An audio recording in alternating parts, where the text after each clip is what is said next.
Episode 2036-2040.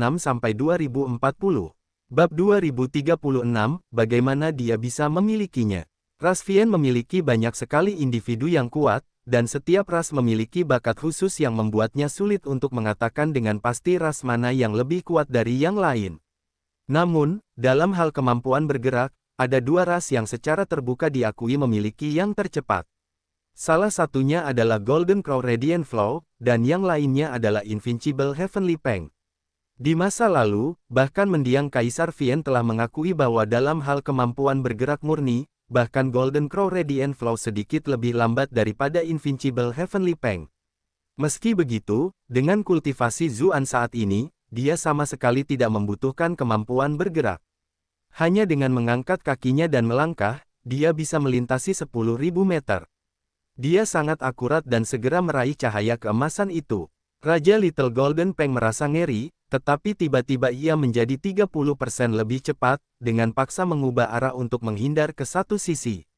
Namun, Zuan tampaknya telah mengantisipasi gerakan itu. Ia mengaktifkan kemampuan teleportasi Grand Gale. Terlepas dari bagaimana lawannya mengubah arah, ia selalu berada tepat di belakangnya. Akhirnya, ia memanfaatkan kesempatan dan meraih lawannya. Pada saat yang sama, ia mengaktifkan Sutra Pemakan Surga, yang tampaknya menyedot ruang di area itu sendiri, membuat Raja Peng Emas kecil tidak punya tempat untuk lari sama sekali. Tiba-tiba, suara burung yang keras dan jelas memenuhi udara. Proyeksi Heavenly Peng raksasa melesat keluar dari tubuh Raja Golden Peng kecil, dan dengan kepakan sayap proyeksi itu, ruang di sekitarnya runtuh, memungkinkannya terbebas dari Sutra Pemakan Surga milik Zuan. Ia membawa Raja Golden Peng kecil sejauh 10.000 meter. Suolun Si, yang sedang menonton dari bawah, memperlihatkan ekspresi terkejut. Dia berseru, "Bumi abadi." Pada saat itu, medan Qi yang kuat meletus. Bahkan pada jarak sejauh itu, dia bisa merasakan betapa mengerikannya itu. Satu-satunya hal yang dia rasakan selain keterkejutan adalah mati rasa. Dia pernah cukup dekat dengan Raja Peng Emas kecil, jadi dia secara alami tahu tentang kultivasinya. Meskipun sedikit lebih tinggi darinya, ada batasnya paling-paling, seharusnya 1 atau 2 tingkat lebih tinggi. Tetapi mengapa dia segera melesat ke peringkat abadi bumi? Itu sebanding dengan kekuatan Kaisar Iblis. Apakah ada yang salah dengan dunia saat ini? Raja Peng Emas kecil menjulurkan lehernya dan melihat ke arah Peng Surgawi yang besar di belakangnya. Dia sedikit bersemangat saat berkata, "Kalian terus mengatakan bahwa monster-monster itu berbohong kepadaku, tetapi aku bukan anak berusia 3 tahun. Bagaimana mungkin aku tidak tahu jika mereka membodohiku? Ini adalah kekuatan yang ada dalam garis keturunan ras Peng Emas, dan kekuatan itu dilepaskan sepenuhnya melalui metode tersembunyi kuno. Dengan inkarnasi Peng Surgawi ini, tidak akan ada yang perlu ditakutkan bahkan jika Zhao Han atau Kaisar Iblis hidup kembali." Zuan mengamati lawannya sebentar. Peng Surgawi di belakangnya sangat besar, dan seluruh tubuhnya dipenuhi api iblis. Hanya satu sayap yang panjangnya mencapai 10 km. Setiap bulunya tampak hidup dan nyata, sehingga sulit untuk membedakan apakah itu proyeksi atau bentuk nyata. "Kekuatan garis keturunan," katamu, gumam Zuan dengan muram. Tampaknya kata-kata Raja Little Golden Peng benar adanya. Ada hubungan tertentu antara ras Vien di dunia ini dan monster asing. Itu membuat segalanya menjadi lebih rumit. Awalnya, ada kemungkinan besar bahwa manusia dan iblis bisa bertarung bersama melawan invasi monster. Namun, jika ras Vien tergoda untuk berganti pihak, mungkin dunia ini benar-benar akan tamat. Tiba-tiba, inkarnasi Peng Surgawi menggerakkan sayapnya. Tornado mengerikan yang tak terhitung jumlahnya muncul di dunia. Pesawat pembom di langit dengan cepat tertiup angin sebelum hancur berkeping-keping. Iklan oleh Pub Future. Raja Peng Emas kecil menyeringai. Ia menatap tangannya dan bergumam, apakah ini perasaan berkuasa? Perasaan menjadi yang paling berkuasa di seluruh dunia. Sungguh luar biasa. Tornado yang mengerikan itu sudah mulai menyapu ke arah Zuan. Tornado itu begitu kuat, mungkin bisa mencabik daging dari tubuh seorang Grandmaster. Ding! Kunjungi situs web.com untuk pembaruan baru. Suara lonceng Buddha memenuhi udara. Sebuah lonceng emas besar muncul di sekitar Zuan. Nyanyian Sansekerta mengitarinya, menghalangi semua tornado yang menderu di luar. "Mengapa lonceng ketenangan kuil ketenangan ada di tanganmu?" Tanya Raja Peng Emas kecil dengan heran. Dengan statusnya, dia tahu banyak hal, dan tentu saja mengenali asal-usul benda ini. Meski begitu, Zuan tentu saja tidak perlu menjelaskan kepadanya bahwa itu hanyalah senjata dari rune Wea Poncar. Dengan lambaian tangannya, Tranquility Bell kembali berbunyi. Gelombang suara yang tak terlihat beriak keluar, dan tornado yang mengerikan itu menghilang. Bahkan jika kau memiliki lonceng itu, lalu kenapa?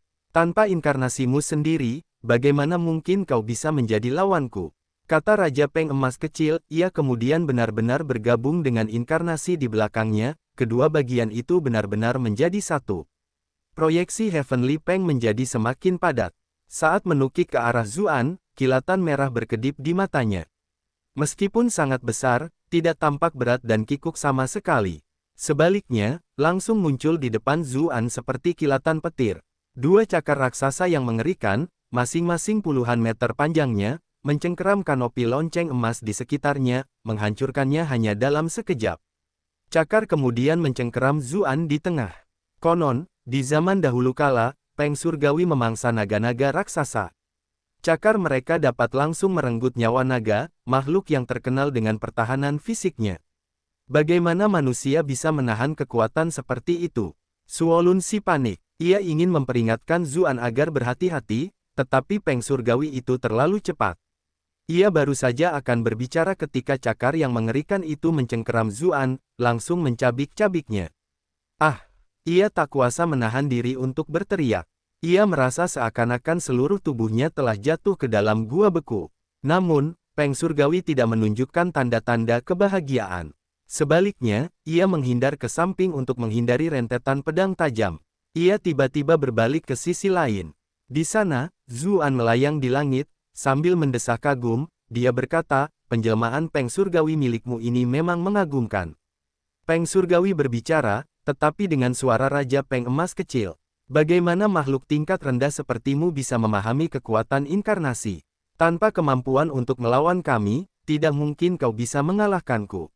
Oh, siapa bilang aku tidak punya? Zuan menjawab sambil terkekeh. Dengan lambaian tangannya, raksasa baja setinggi puluhan meter perlahan keluar dari kehampaan. Raksasa baja itu seluruhnya berwarna putih dengan 8 sayap biru di belakangnya. Ia memiliki estetika keindahan yang unik. Raja Burung Peng Emas kecil tercengang dan tak dapat menahan diri untuk bertanya, apa benda ini?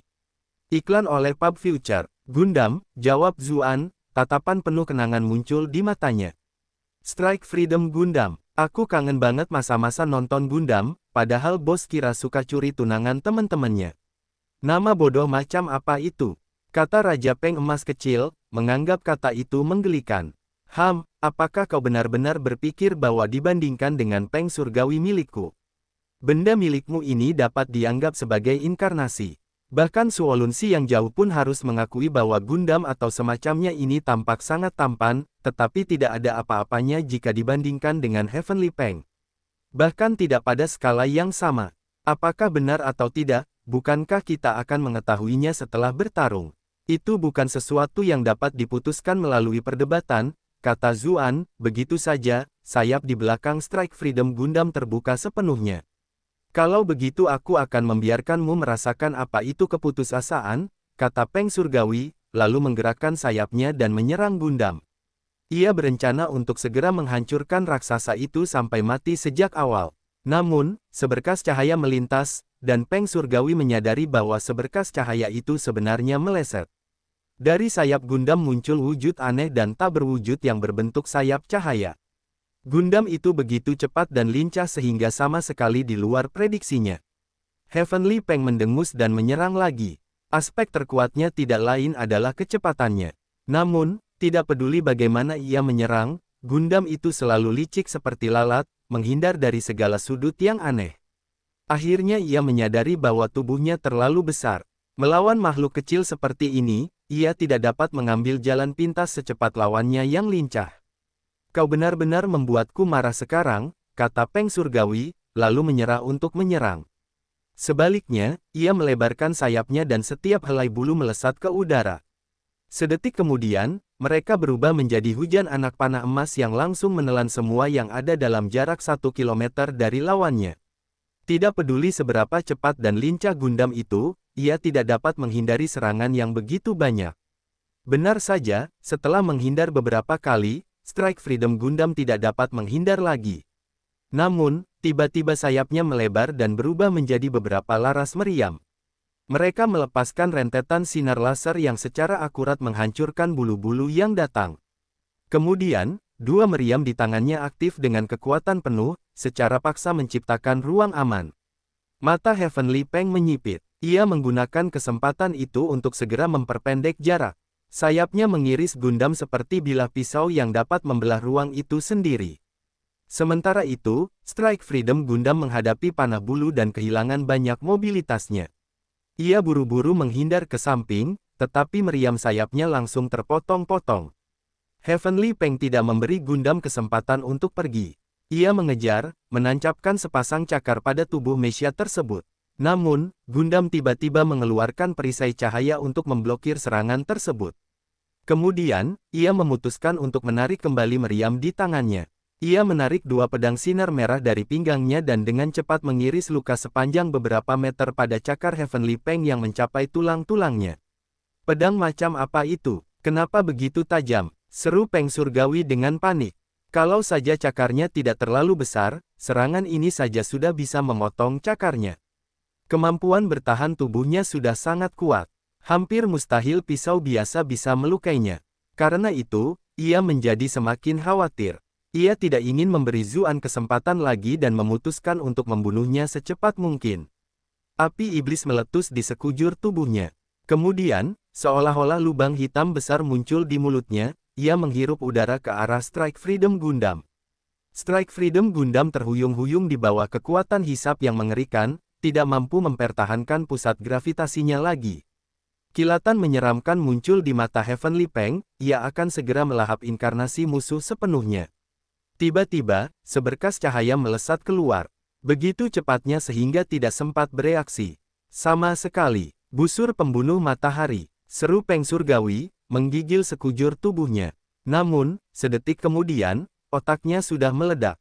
Zuan menurunkan busur pembunuh matahari yang berkedip-kedip dan berkata sambil mendesah, apakah kau pikir aku benar-benar bersaing denganmu dalam inkarnasi? Itu hanya pengalih perhatian. Bab 2037, Bersatu Kembali. Sejak pertama kali menyaksikan kekuatan Heavenly Peng, Zuan sudah tahu bahwa akan sulit menang tanpa menggunakan senjata dewa. Selain itu, melawan burung jenis ini, senjata yang paling cocok tidak lain adalah Sun Slaying Bow. Namun, Heavenly Peng terlalu cepat, jadi hampir mustahil untuk menguncinya. Itulah mengapa Zuan menggunakan rune Weapon Chart untuk menciptakan Strike Freedom Gundam yang terkenal karena bertindak sebagai inkarnasinya sendiri. Dia bahkan memasuki kokpit Gundam di depan wajah lawan. Di mata Little Golden Peng King, dia sama saja dengan menjadi satu dengan Gundam, jadi dia sama sekali tidak curiga. Sementara itu, Zuan diam-diam menggunakan kemampuan berputarnya yang memungkinkannya berputar posisi dengan benda nyata apapun dalam jangkauan indera ilahinya. Dia bersembunyi dalam kegelapan dan menggunakan Strike Freedom Gundam untuk menarik perhatian Heavenly Peng, lalu akhirnya menemukan celah dan mengalahkannya. Kekuatan busur pembunuh matahari sudah tidak perlu diragukan lagi. Meskipun ukuran Peng Surgawi besar, tampaknya seolah-olah alat itu dapat menutupi matahari itu sendiri, ia langsung mati setelah kepalanya hancur berkeping-keping. Kemudian, reinkarnasinya menghilang. Raja Peng Emas kecil jatuh terduduk. Mungkin karena inkarnasinya menerima sebagian besar kerusakan, tetapi kepalanya masih baik-baik saja. Meski begitu, darah mengalir keluar dari setiap lubang, dan semua tulangnya patah. Jelas bahwa dia tidak akan selamat. Zuan terbang ke atasnya dan menatapnya dengan dingin. Busur pembunuh matahari sesuai dengan namanya, seperti yang diharapkan, kata Raja Peng Emas kecil sambil batuk beberapa kali hingga mengeluarkan darah. Raja Peng Emas kecil, mengapa kamu harus melakukan semua ini? Suolun Si bertanya sambil bergegas mendekat. Ketika ia melihat mantan sahabatnya berakhir dalam keadaan seperti itu, ia tak dapat menahan diri untuk tidak mendesah dalam-dalam. Apakah kau mengasihaniku? Sulit untuk mengatakan siapa di antara kita yang perlu dikasihani, kata Raja Peng Emas kecil dengan marah. Apakah kamu tidak bingung mengapa tidak ada bantuan dari ras iblis yang datang, meskipun sudah lama? Apa maksudmu? Suolun Si bertanya ketika ekspresinya berubah.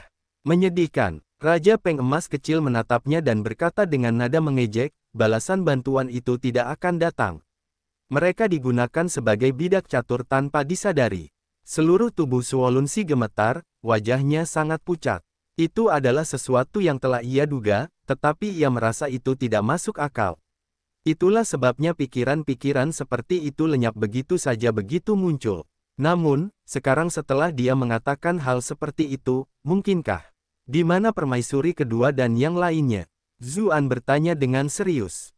Menurutmu, apa yang akan aku katakan? Jawab Raja Peng Emas kecil, ekspresinya tampak sangat tenang. Hidupnya sudah berakhir, jadi apa lagi yang perlu diingatnya? Aku punya banyak cara untuk membuatmu berbicara, tetapi aku tetap ingin kau sendiri yang mengatakannya, kata Zuan sambil menatapnya. Apa kau tidak ingin balas dendam? Jika aku mencoba menyelamatkan permaisuri kedua, situasinya pasti sangat berbahaya, jadi ada kemungkinan besar aku akan mati di sana. Raja Little Golden terdiam sesaat, tetapi kemudian dia tertawa getir dan berkata, Bupati memang berbakat. Aku harus mengakui bahwa apa yang kau katakan masuk akal. Kurasa tidak apa-apa untuk diceritakan. Permaisuri kedua seharusnya berada sekitar 4.000 km jauhnya, di dekat padang salju Kielu. Mengenai apakah mereka berhasil membawa pasukan mereka ke kota terdekat untuk melindungi diri mereka sendiri, itu, saya tidak tahu. Iklan oleh Pub Future. Yang terhormat, Anda memiliki jiwa yang agung, kata Zuan sambil mengangguk. Bolehkah saya bertanya berapa banyak orang yang telah membangkitkan kekuatan garis keturunan leluhur mereka seperti Anda? Heavenly Peng memang agak sulit dikalahkan. Jika banyak orang yang membangkitkan kemampuan seperti itu, akan sangat sulit untuk mengalahkannya. Raja Peng Emas kecil menatapnya dengan senyum ambigu, lalu menjawab, menurutmu, berapa banyak petualang yang bisa menahan godaan untuk menjadi lebih kuat? Suasana hati Zuan menjadi buruk. Situasinya tidak terlihat optimis. Raja Peng Emas kecil mengangkat kepalanya ke langit, dan ekspresi di matanya mengendur. Dia berkata, betapa menyebalkannya aku karena tidak dapat mencapai cita-citaku yang agung, dan aku juga tidak dapat membalas dendam. Suaranya semakin pelan, dan matanya tetap terbuka lebar saat dia menghembuskan napas terakhirnya. Ekspresi Zuan berubah dingin. Orang ini berani karena mencoba membalas dendam atas ayahnya, tetapi fakta bahwa dialah yang menyebabkan begitu banyak kematian pada ras Vien membuatnya tidak pantas dikasihani. Pasukan Raja Peng Emas kecil telah dikalahkan oleh para pengebom. Sekarang setelah mereka melihat para pemimpin dewa perang mereka juga dikalahkan, mereka benar-benar hancur. Pasukan yang tersisa bubar dalam kebingungan. Zuan tahu bahwa orang-orang ini hanya mengikuti perintah, jadi dia tidak memburu mereka. Namun, Suolun Si menatap salah satu dari mereka. Dia berteriak dan tongkatnya melayang, menyebabkan prajurit itu menjadi panekuk daging. Tidak lain adalah pengintai Wang Gu yang telah menarik mereka ke sini. Setelah serangan itu, Suolun Si tampaknya telah melampiaskan sedikit rasa frustrasinya. Dia pindah ke sisi Zuan dan berkata tanpa nada meminta maaf, saya khawatir saya tidak dapat menemani Anda ke sisi permaisuri kedua. Apakah kau akan kembali menjadi ras iblis? Tanya Zuan. Dia punya ide tentang apa yang ingin dia lakukan. Suolun Si menyuarakan persetujuannya. Setelah mendengar apa yang dikatakan Raja Peng Emas kecil, aku harus kembali dan melihat, agar semua orang di klanku tidak tertipu oleh jenis kekuatan mereka. Zuan berpikir dalam hati, mungkin sudah agak terlambat untuk kembali sekarang.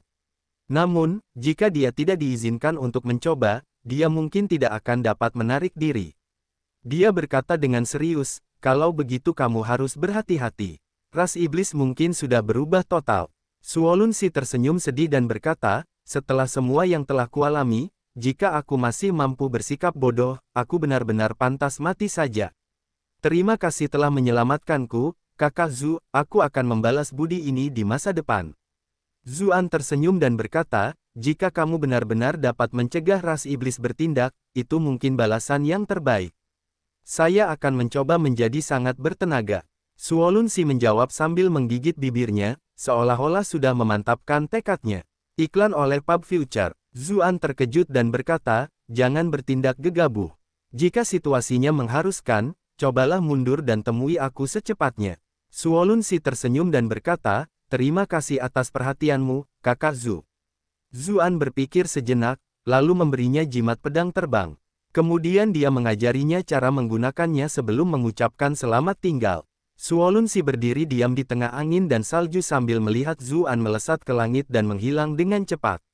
Ekspresi enggan muncul di wajahnya yang menawan. Meski begitu, ekspresi itu segera berubah menjadi ketegasan. Dia menempelkan mantelnya lebih erat pada tubuhnya dan dengan tegas berbalik menuju pintu keluar dari tanah yang disegel. Dia harus menghubungi rekan-rekan dari ras iblis secepat mungkin, agar tragedi Raja Peng Emas kecil tidak terulang kembali. Semua bab baru di novel.com. Sementara itu, Zuan terus terbang ke kedalaman. Dia mendapat sedikit kesan tentang padang salju Kielu. Itu adalah area yang berada pada ketinggian yang sedikit lebih tinggi. Itu pernah menjadi tempat yang dipertahankan oleh ras iblis, tetapi telah diambil alih oleh monster ribuan tahun yang lalu. Dia tidak pernah menyangka kelompok permaisuri kedua benar-benar telah sampai sejauh itu. Mungkin monster itu tidak menyerang mereka, karena sengaja memancing mereka masuk lebih dalam. Dia agak bingung, tetapi tiba-tiba dia menyadari sesuatu. Bahkan seseorang seperti Raja Peng Emas kecil telah berpindah pihak dan menjadi begitu kuat tanpa diketahui siapapun, jadi masuk akal jika kelompok permaisuri kedua telah ditipu tanpa sepengetahuannya. Setelah terbang cukup lama, ia menyadari sesuatu. Ia melihat gelombang beriak dari depan, dan ada perasaan aneh dan familiar di dalamnya. Ia tidak berani terbang terlalu lambat dan segera terbang ke arahnya. Tak lama kemudian, samar-samar ia mendengar suara tawa aneh yang sangat menusuk telinga. Suara itu membuat darah seseorang menjadi dingin dan terasa sangat tidak nyaman. Akhirnya, sosok yang tak terhitung jumlahnya muncul di kejauhan. Monster-monster yang tak terhitung jumlahnya mengepung dan menyerang beberapa orang di tengah-tengah lembah bersalju. Seorang wanita muda berpakaian putih menyerang monster-monster di sekitarnya sambil berkata dengan mendesak, "Pemimpin klan, kami akan melindungimu. Cepat lari." Dia sangat cantik, tetapi dibandingkan dengan wanita berpakaian merah muda di sebelahnya, dia tidak bisa tidak terlihat sedikit pucat. Wanita berpakaian merah muda itu memiliki pesona dan temperamen yang sulit ditandingi oleh seorang wanita muda. Tatapannya sedingin es saat dia menjawab, "Bagaimana mungkin kau bisa melindungiku? Akan lebih baik bagiku untuk melindungi kalian berdua, dan kalian berdua harus segera menemukan Bupati untuk menceritakan apa yang terjadi." Berbagai gulungan lukisan panjang beterbangan saat dia berbicara, menjebak banyak monster di dalamnya. Namun, jumlah monster terlalu banyak, dan dia telah menggunakan gulungan lukisan sebanyak yang dia bisa. Jelas bahwa banyak yang akan keluar. Teriakan memilukan tiba-tiba memenuhi udara. Ternyata beberapa monster berkulit tipis telah keluar dari jangkauan kepungan mereka, dan satu monster menempel pada seorang tetua. Dia menjerit, dan dagingnya menyusut dengan cepat. Sementara itu, tubuh monster itu menjadi merah sepenuhnya, dan ukurannya membengkak. "Penatua Zhu!" teriak wanita muda berpakaian biru itu. Wanita berpakaian merah muda itu terkejut dan marah. Rambutnya menyebar ke segala arah, setiap ujungnya berubah menjadi ular tipis yang mendesis. Segera setelah itu, kemanapun mata ular itu mengarah, monster berkulit tipis itu berubah menjadi batu. Pada akhirnya, monster yang menempel pada tetua Zhu tidak dapat bertahan dan jatuh ke tanah, hancur berkeping-keping. Sayangnya, tetua Zhu telah menjadi mayat yang layu. Semua kekuatan hidupnya telah tersedot kering. Wanita berpakaian merah muda itu tiba-tiba batuk darah. Dia terhuyung-huyung tak berdaya, dan kepala ularnya yang tipis juga menjadi putus asa. Di saat-saat lemahnya, monster-monster itu menerkam. Monster-monster berkulit tipis yang tak terhitung jumlahnya terbang untuk mengepung ketiga wanita itu. Sementara ketiga wanita itu putus asa, seberkas cahaya pedang Ki muncul dari cakrawala. Monster berkulit tipis itu bagaikan lilin di depan api, menjerit. Saat mereka menghilang tanpa jejak. "Ah Zhu!" seru wanita berpakaian merah muda itu, terkejut sekaligus gembira. Pedang itu terlalu familiar, namun, dia sudah menghabiskan seluruh tenaganya. Dia tidak bisa lagi berdiri tegak dan jatuh ke satu sisi. Tepat saat itu, sesosok muncul di sampingnya dan memeluk pinggangnya. Tangannya yang lain memegang pedang panjang, menghapus semua monster yang mendekat. Para wanita muda berpakaian putih dan biru itu melihat siapa yang datang. Keduanya terkejut dan sangat gembira. Kakak Zhu, bab 2038, pasukan bala bantuan satu orang. Wanita ketiga adalah Yu Yanluo, Xiao Bai, dan Xiao Lan. Zuan tidak menyangka akan bertemu mereka seperti ini di tengah hamparan salju yang tak berujung. Yu Yanluo juga terkejut sekaligus senang. Dia memanggil dengan lembut, "Ah Zu, gelombang kekejaman Ratu Medusa beberapa saat yang lalu tidak terlihat lagi." Namun, tidak ada waktu untuk mengenangnya. Pedang Tai di tangan Zuan bergerak rumit, mengirimkan garis-garis pedang yang cemerlang sepanjang ratusan meter kemana-mana untuk memenggal kepala kelompok demi kelompok monster. Mata wanita muda itu penuh dengan keterkejutan. Monster-monster yang membuat mereka merasa tidak berdaya ini dicincang berkeping-keping seperti daun bawang. Bahkan monster berkulit tipis yang paling sulit dihadapi tidak dapat menahan satu serangan pun dari pedang Qi Zuan. Saat ini, Zuan sedang fokus menyelamatkan orang-orang, itulah mengapa dia mengeluarkan senjata sucinya. Dengan dilatihnya dan senjata suci, bagaimana mungkin kekuatan yang dia tunjukkan mampu menahan monster-monster ini? Berulang kali, sekelompok besar monster mati di sekitar mereka. Monster yang tersisa merasa sedikit takut. Walaupun mereka tidak memiliki kecerdasan dan bergerak berdasarkan naluri, mereka dapat dengan jelas merasakan betapa mengerikannya manusia baru itu. Itu jelas bukan makanan. Kita sebenarnya adalah mangsa di mata. Novel bab-bab baru diterbitkan di N0VE, Lab IN, Ko per meter. Tak lama kemudian, semua monster diam-diam memutuskan untuk melarikan diri karena khawatir. Namun, Zuan melepaskan lusinan rentetan pedang, menghancurkan gerombolan monster besar lainnya. Hanya beberapa yang berhasil lolos. Dia mendesah menyesal, karena batas bawaan asal-usul dunia, peringkat kultivasinya tampaknya telah mencapai titik terendah, berhenti di level 76. Kalau tidak, monster yang telah dia bantai akhir-akhir ini mungkin sudah cukup baginya untuk naik ke level berikutnya. Untungnya, meskipun ia tidak dapat meningkatkan peringkat kultivasinya, Kun Peng dan Sutra Pemakan Surga mengisi ulang kekuatannya melalui pembunuhan monster. Dari awal hingga akhir, ia tidak pernah merasa lelah sama sekali, dan tidak harus berjuang dengan susah payah seperti orang lain hanya untuk akhirnya mati karena kelelahan. Itulah sebabnya, meskipun ia telah menggunakan rune Weapon Chart untuk memanggil semua jenis senjata, ia masih belum terhisap kering. Baru setelah semua monster itu pergi, Zuan menatap wanita di pelukannya. Wajah cantiknya tampak pucat pasi. Dia tidak bisa menahan diri untuk bertanya dengan cemas, "Apakah kamu terluka?" Luka yang dialami Yu Yanluo tidaklah ringan. Meski nyawanya tidak terancam, namun tidak terlalu jauh. Pemimpin klan sering menggunakan kekuatan garis keturunannya untuk melawan monster. Konsumsi energinya sangat besar, kata wanita muda berpakaian putih itu. Little White, begitu banyak saudara dan saudari dari klan yang gugur dalam pertempuran. Sedikit rasa lelahku tidak ada apa-apanya, kata Yu Yanluo, rasa duka yang mendalam memenuhi matanya yang indah. Little Blue menatap mayat yang sudah layu itu dan berkata, yang paling disesalkan adalah Tetua Zhu. Kalau saja dia bertahan sedikit lebih lama, kakak Zhu pasti sudah datang. Yu Yanluo menatapnya dengan ekspresi sentimental, lalu berkata, jika bukan karena Tetua Zhu yang mempertaruhkan nyawanya untuk menyelamatkan kita, kita mungkin tidak akan mampu bertahan sampai saat ini. Zuan juga dipenuhi kesedihan. Entah itu karena dia menyelamatkan Suolunsi atau karena kali ini, dia datang agak terlambat, yang mengakibatkan banyak orang meninggal. Ia berpikir sebentar, lalu mengusulkan, mari kita bawa mayatnya kembali untuk dikuburkan dengan layak di wilayah ras ular dan berikan kompensasi kepada keluarganya. Bangun juga monumen untuknya, agar ras ular dapat mewariskan tindakan heroiknya selamanya. Yu Yanluo mengangguk dan berkata, hanya itu yang bisa kita lakukan. Selain Tetua Zhu, banyak prajurit pemberani juga mengorbankan nyawa mereka di sini. Aku juga akan menunjukkan kepada mereka kemuliaan dan kehormatan yang pantas mereka dapatkan. Iklan oleh Pub Future. Pemimpin klan itu bijak dan berbudi luhur. Seru si putih kecil dan si biru kecil sambil membungkuk hormat. Zuan menggunakan kesempatan itu untuk bertanya, mengapa kalian semua ada di sini? Apa sebenarnya yang terjadi baru-baru ini? Yu Yanluo mendesah dalam-dalam lalu berkata, tampaknya kita tertipu oleh rencana pangeran kedua. Zuan tidak terkejut mendengarnya, karena dia sudah sampai pada kesimpulan yang sama. Yuyan Luo melanjutkan, pangeran kedua tidak ingin bertarung sengit melawan monster, tetapi malah sudah berkolusi dengan monster sejak lama. Dalih untuk maju ke tanah tertutup itu tidak lebih dari sekadar tipu muslihat untuk menarik para elit dari berbagai ras, untuk menghabisi kita semua sekaligus.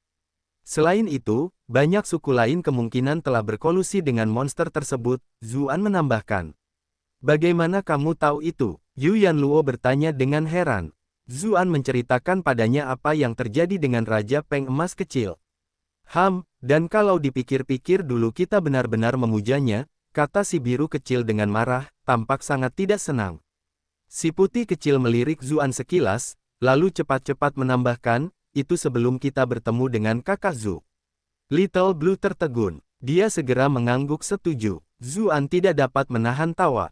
Status Raja Peng Emas kecil dihormati, dan dia juga tampan. Dia bahkan merupakan salah satu dari 4 jenderal besar ras iblis, jadi tidak mengherankan jika dia menjadi incaran banyak wanita muda yang mengaguminya.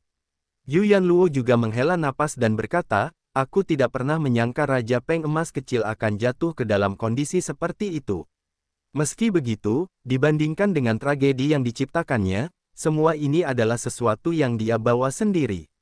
Kali ini, dari pasukan utama ras iblis, ras peri tetap tinggal di Istana Raja, dan Raja Bijak Merak tetap tinggal di Kota Besi Purba sebagai cadangan. Pangeran kedua memimpin pasukan dalam pemberontakan, dan ras Peng Emas melakukan pengkhianatan. Saat ini pasukan ras iblis masih belum tiba, jika saya tidak salah, masalah besar kemungkinan terjadi di antara ras iblis. Pasukan Raja Kalajengking dan Raja Macan Tutul Terbang masih belum tiba di Kota Besi Purba, dan ada rumor bahwa keduanya juga telah membelot. Selain itu, ras singa dan ras hiena. Ada beberapa di antara mereka yang juga membelot. Bahkan ada pengkhianat di antara ras gagak emas. Zuan terkejut mendengarnya. Dia berkata, kenyataan bahwa kamu masih belum sepenuhnya musnah, bahkan dalam situasi seperti ini adalah sebuah keajaiban tersendiri. Sebenarnya itu semua berkat permaisuri kedua. Jika bukan karena perintahnya yang sangat baik saat dia dengan tegas memimpin pasukan untuk menyerbu ke kedalaman tanah yang disegel, kita mungkin sudah benar-benar terperangkap dalam tumpukan yang disiapkan oleh monster dan dibantai habis-habisan, kata Yuyan Luo, suaranya penuh kekaguman. Zuan tercengang. Tidak heran tidak ada monster yang muncul dari tanah yang disegel itu. Jadi ternyata mereka semua sibuk mengejar permaisuri kedua. Dia tidak pernah menyangka wanita menawan itu memiliki sisi lain seperti ini. Seolah menebak pikirannya, Yuyan Luo menggoda, jika permaisuri kedua dapat kembali dengan selamat, dia seharusnya dapat mengandalkan gengnya sendiri untuk mengamankan posisi Kaisar Iblis Muda. Dia tidak akan lagi membutuhkan bantuanmu. Bukankah itu lebih baik? Zuan menjawab dengan gembira. Dulu, alasan mengapa permaisuri kedua tidak dapat sepenuhnya menampilkan bakatnya adalah karena semua orang memperlakukannya sebagai hiasan cantik tanpa keterampilan apapun. Sekarang setelah dia menunjukkan kompetensinya, hampir seolah-olah dia sekarang dapat hidup sebagai dirinya yang sebenarnya. Yuyan Luo awalnya ingin berkata, apakah kamu tidak takut dia tidak akan menyukaimu lagi? Tetapi setelah memikirkan situasi saat ini, dia merasa bahwa kata-kata seperti itu sudah tidak ada artinya lagi. Dia berubah pikiran dan berkata, akhirnya, permaisuri kedua menderita kekalahan demi kekalahan sebelum melarikan diri ke padang salju Kielu. Dia menemukan kota Mente yang tercatat dalam legenda dan menggunakannya untuk memenangkan harta monster yang tak terhitung jumlahnya. Namun, pihaknya tahu bahwa jika keadaan berlangsung lebih lama, pada akhirnya mereka akan kalah. Itulah mengapa dia benar-benar membutuhkan bala bantuan. Lebih jauh lagi, setelah serangkaian pengkhianatan yang dialaminya, hanya akulah yang bisa dipercayainya. Itulah sebabnya tugas untuk keluar dan mencari bantuan jatuh kepada kami. Lalu menjawab, lalu bertanya, siapa yang paling dia percaya adalah kamu. Yuyan Luo tersenyum dan berkata, pada akhirnya, kamu menjelaskannya. Dia pikir aku masih belum tahu tentang hubungan kalian dan terus berpura-pura. Dia benar-benar berpikir aku tidak tahu alasan mengapa dia mempercayaiku. Mulut Little White terbuka lebar. Apakah saya baru saja mendengar gosip luar biasa yang seharusnya tidak saya dengar sekarang? Iklan oleh Pub Future. Sebaliknya, Little Blue memiliki ekspresi yang wajar di wajahnya. Seperti yang diharapkan dari kakak Zu, satu-satunya pria yang bahkan tenggorokanku tidak bisa tahan. Bukankah mengurus permaisuri kedua cukup mudah? Wajah memerah. Ia terkejut dan berkata, sekarang setelah kau menemukanku, misimu sudah selesai. Kembalilah ke Primeval Iron City terlebih dahulu. Yu Yanluo bertanya lalu berkata, apakah kamu tidak akan kembali bersama kami? Zuan menggelengkan kepalanya, berkata, kecepatan adalah aset penting dalam perang. Kota Mente yang dipertahankan oleh permaisuri kedua mungkin sudah jatuh. Aku harus bergegas menyelamatkan mereka secepat mungkin. Tapi apa yang bisa kau lakukan sendiri? Kurasa kita harus kembali ke Primeval Iron City untuk mengumpulkan bala bantuan. Itu rencana permaisuri kedua. Yu Yanluo buru-buru berkata. Zuan tersenyum dan berkata, aku sendiri setara dengan pasukan besar. Meskipun suaranya terdengar tenang, ada kekuatan misterius di balik kata-katanya. Yu Yanluo sempat tertegun, sementara detak jantung Little White dan Little Blue bertambah cepat. Kalau begitu aku akan pergi bersamanya, kata Yu Yanluo. Dia telah mengalami berbagai macam situasi, jadi dia langsung tenang. Luka-lukamu terlalu parah, dan kau tidak akan bisa memberikan banyak bantuan bahkan jika kau kembali bersamaku. Aku hanya akan berakhir dengan terganggunya mengurusmu. Kau harus kembali ke Primeval Iron City dan segera laporkan semua informasi yang kau miliki, kata Zuan. Ketika dia melihat bahwa Zuan ingin mengatakan sesuatu yang lain, dia berkata kepada dua wanita muda lainnya, Little White dan Little Blue, aku akan memberikan kalian berdua misi juga. Antar dia kembali ke Primeval Iron City dengan aman. Bisakah kau melakukan ini? Petik 2. Kita bisa, jawab Little White sambil membusungkan dadanya, tampak semakin percaya diri. Sebaliknya, si biru kecil bergerak mendekatinya sambil tersenyum dan bertanya, kalau begitu, hadiah apa lagi yang akan diberikan kakak Zu kepada kita nanti? Hadiah apa yang kamu inginkan? Zuan bertanya dengan heran. Si biru kecil menjilati bibirnya dan berkata, sama seperti terakhir kali. Ketika kata-kata itu diucapkan, si putih kecil agak bingung, tetapi Yu Yanluo memandang mereka berdua dengan ekspresi aneh. Zuan terdiam. Setan kecil ini benar-benar berbeda dari wanita muda, seperti yang diduga. Zuan segera mengeluarkan setumpuk harta karun sihir pertahanan untuk diberikan pada kelompoknya, sambil berkata, meskipun aku sudah membersihkan monster-monster di sepanjang jalan, bawalah ini bersamanya untuk berjaga-jaga. Tolong jangan lanjutkan topik ini. Aku tidak ingin dianggap mesum. Bab 2039, Sejuta Monster.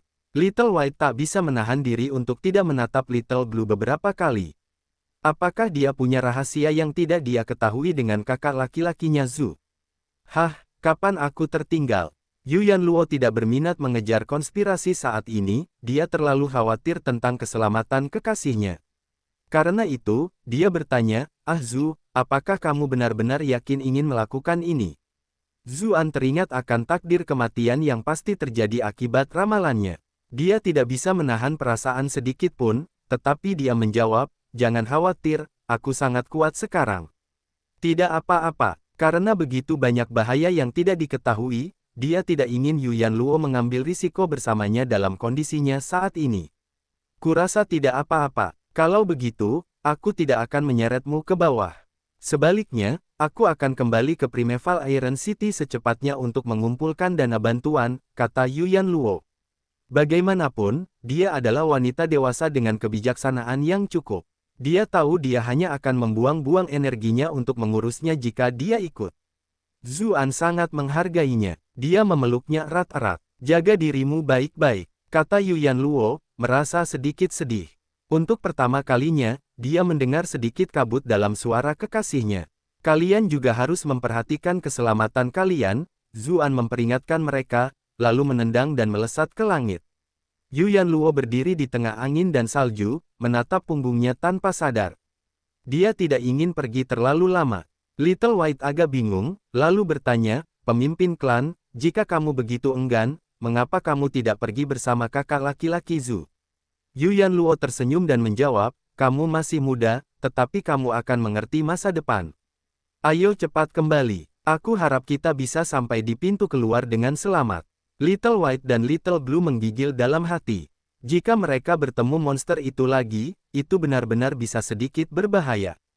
Jangan khawatir, kakak Zhu memberi kita begitu banyak rune dan formasi pertahanan. Pemimpin klan, kakak benar-benar baik padamu, kata Little Blue sambil mendesak kagum. Menurutku, sekarang saatnya bagimu untuk membicarakan apa yang terjadi dengan hadiahmu itu, kata Yu Yanluo sambil tersenyum ambigu. Iklan oleh Pub Future, tepat sekali. Rahasia macam apa yang kau miliki dengan kakak laki-lakimu Zhu? Tanya Little White sambil menatap adiknya dengan bingung. Ah, aku bercanda, jawab Little Blue sambil pipinya memerah. Tapi itu sungguh menyenangkan, seperti nenek permen lollipop. Kau jelas-jelas menyembunyikan sesuatu dariku. Cepat beritahu aku, seru Little White, sambil menarik-narik wajah adiknya dengan tidak sabar. Kedua adiknya itu pun mulai berkelahi satu sama lain. Saat melihat keduanya bertarung main-main, Yu Yanluo tersenyum hangat. Gelombang angin dingin tiba-tiba bertiup di atas mereka. Tanpa ia sadari, ia menarik mantelnya lebih rapat. Ia paling takut pada udara dingin, jadi lingkungan dingin ini sangat tidak nyaman baginya. Dia menatap jalan yang kabur di depannya, bergumam, kuharap kita bisa mencapai pintu keluar dengan selamat. Namun terkadang, apa yang paling tidak diduga justru harus muncul. 2 jam kemudian, yang ketiga tiba-tiba berhenti. Satu demi satu, sosok gelap muncul di tengah angin dan salju, dengan cepat mengelilingi kelompok mereka. Ekspresi Little White dan Little Blue berubah. Mereka segera mengeluarkan formasi dan jimat yang diberikan Zuan untuk mempersiapkan pertempuran. Namun, Yu Yanluo menghentikan mereka dan berkata, tidak perlu. Para adik sedang menatapnya dengan bingung. Yu Yanluo menghela napas dan melanjutkan, itu mungkin berguna melawan sekelompok monster kecil, tetapi melawan pasukan elit pangeran kedua, semua upaya kita sia-sia. Tawa yang jernih dan ceria memenuhi udara, dan sebuah suara berkata, seperti yang diharapkan dari Ratu Medusa. Temperamen seperti ini benar-benar layak dihormati. Tak lama kemudian, seorang pemuda berbaju zirah emas muncul sambil menunggangi seekor binatang buas yang mengagumkan. Dia tampak seperti Kaisar Iblis, tetapi wajahnya lebih muda dan dia tampak lebih energik. Pangeran kedua, seru si putih kecil dan si biru kecil, yang juga langsung mengenalinya. Bagaimanapun, ini adalah pangeran yang paling terkenal, jadi hanya sedikit orang di ras iblis yang tidak mengenalinya. Mata pangeran kedua tak kuasa menahan diri untuk tidak bersinar. Mengapa semua wanita ras ular begitu cantik? Meski begitu, Ratu Medusa di tengah tetaplah yang paling cantik. Penampilannya sama memukaunya seperti yang diharapkan. Ekspresi Yu Yanluo menjadi sedikit dingin ketika dia berkata, kami semua datang untuk menyelamatkanmu dan begitu banyak orang telah meninggal, namun kamu masih berdiri di sini dengan baik-baik saja. Banyak orang yang mati, ulang pangeran kedua sambil menyingkirkan senyumnya. Berapa banyak orangku yang telah mati selama bertahun-tahun ini, semuanya untuk melawan monster. Perjuangan tanpa henti seperti itu sudah membuat mereka semua putus asa. Kita semua tahu keadaan menjadi seperti ini karena pertempuran di Istana Raja Iblis. Aku gagal dalam perjuanganku untuk merebut tahta, dan tokoh-tokoh penting di istana itu tidak dapat membunuhku di depan umum karena kekuatan pasukanku, jadi mereka hanya dapat menggunakan metode seperti itu untuk melemahkanku. Dia berhenti sejenak, ekspresinya menjadi dingin sebelum dia melanjutkan, dengan kata lain, sampai tetes darah terakhir mengalir keluar dari tubuh kita tidak akan pernah bisa terbebas dari takdir itu. Mendengar ucapannya, para prajurit di bawah komandonya menunjukkan ekspresi sangat marah. Jelas bahwa mereka tidak sanggup menanggung nasib yang tidak diharapkan seperti itu.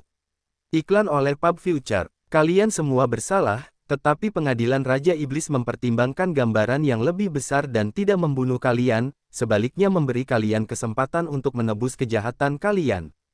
Mereka tidak hanya tidak menerima rasa terima kasih kalian sebagai balasan, yang mereka terima adalah kebencian dan pengkhianatan kalian. Yu Yanluo mencaci mereka sebagai tanggapan. Selain itu, pengadilan Raja Iblis tidak sepenuhnya mengabaikan kesejahteraan kalian. Mereka tidak hanya memberi kalian dukungan logistik terbaik, mereka juga sering mengisi kembali persediaan kalian. Bagaimana itu bisa membuat kalian kehabisan darah sampai tetes terakhir? Setiap orang punya pendapatnya sendiri. Tidak ada gunanya berdebat di sini, kata pangeran kedua, mengalihkan topik pembicaraan dengan bertanya, Ratu Medusa, apakah kau ingin bertarung, atau kau ingin menyerah? Little White dan Little Blue menatap pasukan di sekitarnya dengan gugup. Mereka berkata pelan kepada Yu Yanluo, pemimpin klan, kami punya beberapa teknik rahasia yang bisa melindungimu dan membuatmu bisa melarikan diri. Kau tidak bisa berbalik, dan kau harus terus berlari. Mereka sudah berjanji kepada kakak laki-laki Zhu sebelumnya, dan melindungi pemimpin klan mereka adalah misi setiap anggota ras ular sejak awal. Tatapan tegas muncul di mata kedua wanita muda itu. Yu Yanluo menggelengkan kepalanya dan berkata, kita sudah mengorbankan terlalu banyak orang. Aku tidak bisa membiarkan kalian berdua melakukan hal-hal yang tidak berarti. Kita menyerah saja. Dia tahu bahwa para wanita muda ini berencana menggunakan nyawa mereka untuk melindunginya. Bagaimana dia bisa menyetujuinya? Yang lebih penting, dia tahu bahwa di hadapan pasukan pangeran kedua, kecuali dia dalam kondisi terkuatnya dan memiliki sedikit harapan, tidak ada cara untuk melarikan diri, tidak peduli berapapun harga yang dia bayar. Ketika mendengar apa yang dikatakannya, pangeran kedua tersenyum dan berkata, seperti yang diharapkan dari Ratu Medusa. Sampaikan perintah dan sambut mereka ke dalam pasukan. Di hari-hari berikutnya, tidak seorang pun diizinkan memperlakukan mereka dengan tidak hormat. Beberapa saat kemudian, Little White diam-diam berkata kepada Yu Yanluo, pemimpin klan, mereka bahkan tidak mengirim siapapun untuk menahan kami, mereka juga tidak memberi kami batasan apapun. Selama kami tidak meninggalkan wilayah yang mereka izinkan, mereka bahkan membiarkan kami melakukan apapun yang kami inginkan. Benar sekali, benar sekali. Mereka bahkan tidak memisahkan kita. Awalnya aku sangat khawatir, Little Blue buru-buru menambahkan sambil mengangguk. Pangeran kedua adalah orang yang sangat sombong, dan aku adalah ratu dari sebuah klan. Karena kita sudah menyerah dan memberinya muka, dia tentu akan menunjukkan kepada kita etiket yang tepat sebagai balasannya, jawab Yu Yanluo. Kalau begitu, bukankah dia masih cukup bagus? Si putih kecil dan si biru kecil menjawab dengan penuh rasa terima kasih. Bagus, ya. Yu Yanluo terdiam, tetap tanpa ekspresi. Siapa yang tahu berapa banyak orang yang telah meninggal karena tindakan pangeran kedua? Saat dia melihat ke arah pasukan itu bergerak, Yu Yanluo agak bingung. Mereka tampaknya bergerak ke arah pintu keluar ke tanah yang disegel. Apakah pangeran kedua berencana untuk membawa orang-orangnya keluar? Apakah dia tidak takut pada Raja Bijaksana Merak dari kota besi purba? Sementara itu, Zuan bergerak menembus angin dan salju. Tiba-tiba dia merasakan sesuatu dan berbalik, tetapi semuanya tertutup warna suram dan mendung. Dia tidak bisa melihat pemandangan yang sama sekali. Dia tidak tahu apakah dia menjadi terlalu gugup karena khawatir, tetapi dia hanya merasa cemas apakah kelompok Yu Yanluo akan kembali dengan selamat. Mereka seharusnya baik-baik saja, kan, gumamnya. Dengan keadaan seperti ini, tidak mungkin dia bisa kembali dan mencari mereka. Bagaimanapun, situasi permaisuri kedua lebih buruk. Pertahanan mereka bisa runtuh kapan saja, dan jika itu terjadi, pasukan mereka bisa musnah total. Dengan itu, ia menyesuaikan arah di sepanjang jalan. Awalnya, dia khawatir tidak akan dapat menemukan kota Mengte di tanah tertutup yang luas itu. Lagi pula, tidak ada navigasi satelit, dan hal-hal seperti peta hanya perkiraan kasar. Novel bab-bab baru diterbitkan di N0VE, Log IN, Ko per meter. Namun, ia segera menyadari bahwa ia terlalu banyak berpikir. Ada bau busuk khas monster yang memenuhi udara. Baunya begitu kuat hingga agak sulit bernapas. Bau yang sangat kuat, gumam Zuan sambil terbang ke arah bau itu. Ekspresinya berubah secara bertahap berangsur. Monster-monster itu menutupi segala sesuatu sejauh mata memandang. Dilihat dari kepadatannya, jumlahnya lebih dari 1 juta. Mereka menumpuk satu lapis demi lapis, mengelilingi satu kota. Kota itu seperti perahu kecil di lautan yang terus-menerus diguncang mundur, seolah-olah bisa terbalik kapan saja. Di hadapan 100 monster, kekuatan satu individu tidak ada apa-apanya. Merinding memenuhi sekujur tubuh Zuan. Pemandangan di hadapannya bagaikan teritip tak berujung yang menutupi pantai berbatu, begitu banyak hingga cukup untuk menciptakan fobia baru. Bab 2040, Keputusasaan. Jenis monster yang paling umum di luar kota Mengte adalah sesuatu yang mirip dengan zombie. Namun, mereka bukanlah manusia yang telah menjadi zombie, melainkan makhluk yang entah dari dunia mana. Tulang-tulang terlihat dari lubang-lubang di tubuh mereka, tetapi mereka sama sekali tidak seperti kerangka bersih yang pernah dilihat Zuan sebelumnya di ruang bawah tanah rahasia.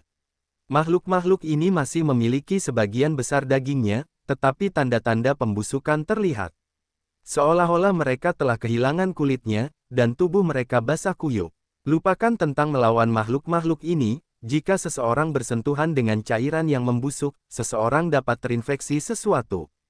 Zombie yang tak terhitung jumlahnya menumpuk satu sama lain, merayapi tembok kota seperti semut. Meskipun mereka tidak cepat, jumlah mereka terlalu banyak. Mereka hampir mencapai puncak kota. Namun, pasukan di atas tembok kota tampaknya telah bersiap menghadapi mereka. Batu-batu besar berjatuhan, menyebabkan menara-menara zombie yang telah dibentuk dengan susah payah runtuh. Pada saat yang sama, tembok kota mulai terdistorsi, dan ujung-ujung tajam mencuat keluar melalui dinding-dinding, menusuk zombie-zombie seperti ayam. Kemudian, senjata-senjata tajam itu ditarik, dan zombie-zombie itu jatuh. Keterampilan seperti itu tampaknya merupakan hasil kerja seorang kultivator elemen tanah. Segera setelah itu, sekelompok pembudidaya elemen air melancarkan serangan mereka ke puncak tembok kota.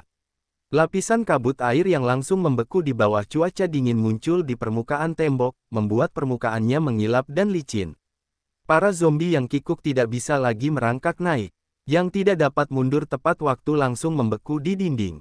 Mayat mereka dan es menjadi pelindung terbaik bagi tembok kota untuk melindungi dari serangan jarak jauh monster lain. Tiba-tiba, sosok-sosok gelap yang tak terhitung jumlahnya berlari cepat, jauh lebih cepat daripada zombie-zombie sebelumnya. Mereka tidak lain adalah para perayap yang sebelumnya dilawan Zuan. Mereka memiliki cakar yang sangat tajam, sehingga es yang licin itu seperti tanah datar biasa bagi mereka.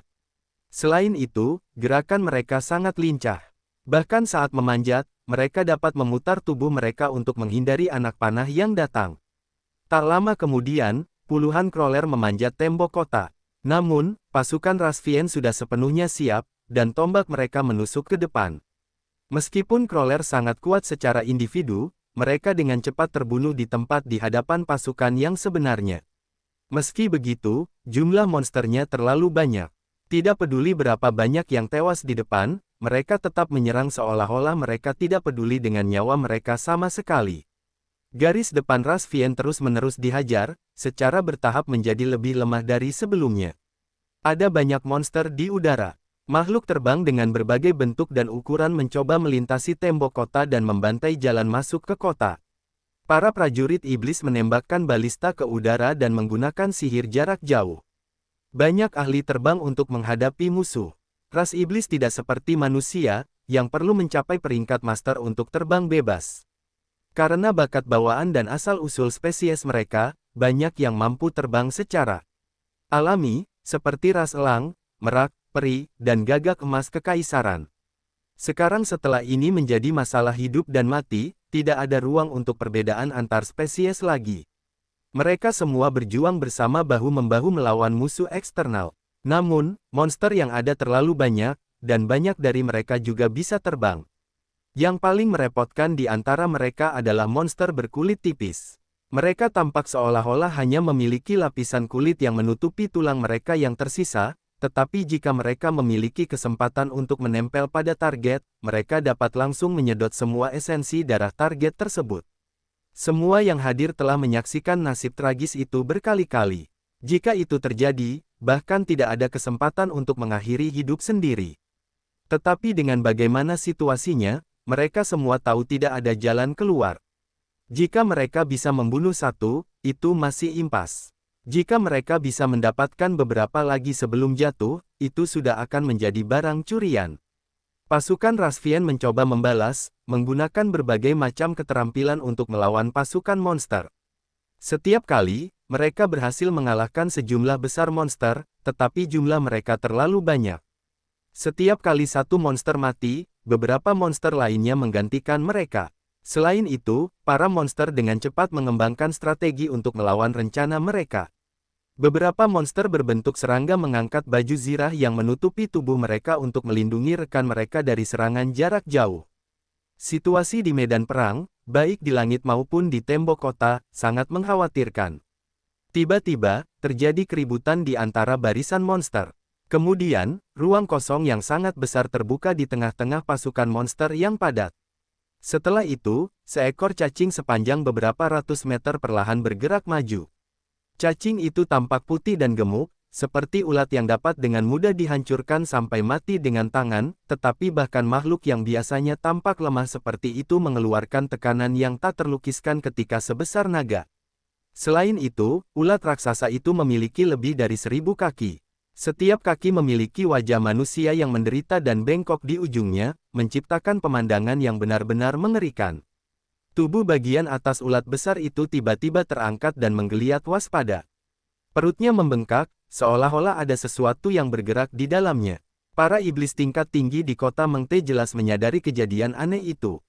Mereka semua berteriak agar pasukan mereka menyerangnya, dan mereka pasti tidak bisa membiarkan melakukan apapun yang ingin dilakukannya. Selanjutnya, meriam rune dan teknik penyerangan yang tak terhitung jumlahnya ditembakkan ke arah ulat raksasa itu. Sebagai tanggapan, banyak serangga lapis baja terbang keluar dari barisan monster, melebarkan sayap mereka untuk membentuk perisai besar. Namun, pasukan paling elit dari ras Vien tidak bisa dianggap remeh. Setengah dari serangga lapis baja hancur berkeping-keping hanya karena benturan awal, dan serangan yang tersisa terus berlanjut ke arah ulat raksasa. Namun, permukaan tubuh ulat itu hanya berak, seolah-olah ia mengandalkan lemak tubuhnya untuk memblokir semua serangan. Meski begitu, beberapa cairan hijau keluar dari tubuhnya, menunjukkan bahwa ia terluka. Makhluk itu tampak marah, membuka mulutnya yang besar ke arah kota Mengte, pada saat yang sama, benda yang membengkak di tubuhnya hampir mencapai tenggorokannya. Ia menyemburkan semburan cairan hijau ke arah tembok kota seperti meriam air bertekanan tinggi. Sementara itu, tubuhnya juga menyusut dengan cepat, seolah-olah telah melepaskan semua esensinya. Para ahli formasi pasukan ras Vien dengan cepat mengoperasikan formasi cakram mereka. Tak lama kemudian, penghalang besar muncul di sekitar kota Mengte. Meskipun mereka tidak tahu apa fungsi cairan hijau itu, tak seorang pun ingin mencobanya dan merasakan apa yang akan terjadi. Semburan cairan hijau itu bertabrakan dengan penghalang di sekitar kota Mengte hampir seketika. Penghalang itu berkedip beberapa kali, lalu hancur total. Cairan hijau tak berujung menghujan, para master formasi di bawah tidak dapat menghindarinya tepat waktu dan basah kuyup. Jeritan menyedihkan bergema di udara. Para master formasi hancur begitu cepat sehingga tidak ada tulang yang tertinggal. Cairan hijau itu terus jatuh ke tanah. Tembok kota yang sangat kokoh itu benar-benar mulai mengeluarkan gumpalan hijau secepatnya. Tak lama kemudian, seluruh sisi tembok itu meleleh dan runtuh dengan cepat. Para ras Vien menatap pemandangan di hadapan mereka dengan linglung. Mereka tahu tidak ada yang bisa mereka lakukan untuk menghentikannya terjadi. Teriak-teriakan dari dalam pasukan monster, dan mereka mulai menyerbu tembok kota yang runtuh. Mata semua prajurit iblis menjadi merah seluruhnya.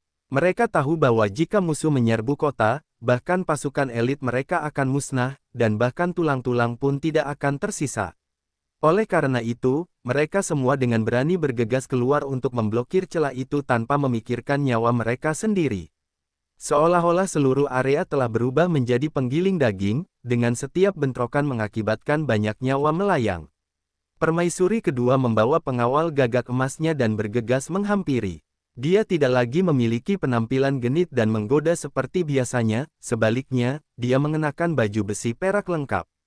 Ketika dia melihat pemandangan itu, dia tidak punya waktu untuk memberi perintah apapun, jadi dia langsung menyerbu dengan pasukannya, membantai monster yang tak terhitung jumlahnya di sepanjang jalan.